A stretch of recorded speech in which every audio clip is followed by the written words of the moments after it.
तुम्ही खूप मेहनत करताय, दिवसरात्र प्रार्थना करताय, तरीही यश तुमच्यापासून 2 पावलं लांबच वाटतंय का? तुम्हाला असं वाटतंय का की तुमची वेळ अजून आली नाही? थांबा. कारण स्वामींच्या दरबारात उशीर असू शकतो, पण अन्याय कधीच नसतो.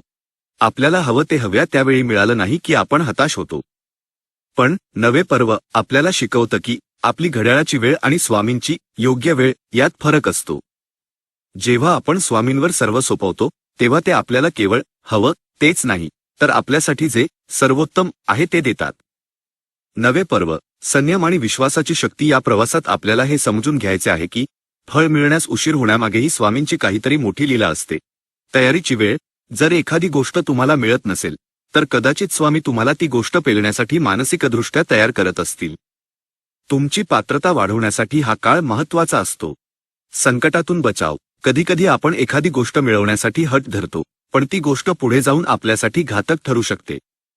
अशा वेळी स्वामी ती गोष्ट लांबणीवर टाकून तुमचे रक्षण करत असतात.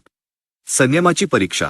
तुमची भक्ती केवळ सुखाच्या काळात आहे की संघर्षाच्या काळातही तुम्ही स्वामींचा हात धरून ठेवता, हे पाहण्यासाठी हा वेटिंग पिरियड असतो.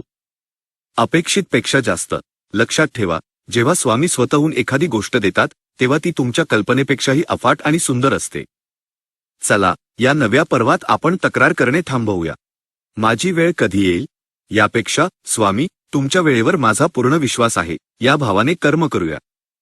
तुमचा संयमच तुमच्या भाग्याची दारे उघडेल. तुमच्या आयुष्यातील असा कोणता अनुभव आहे, जिथे सुरुवातीला काम न झाल्यामुळे तुम्ही नाराज झालात, पण नंतर स्वामींनी काहीतरी खूप चांगलं दिलं? तुमचा तो अनुभव कमेंटमध्ये शेअर करा आणि श्री स्वामी समर्थ लिहायला विसरू नका.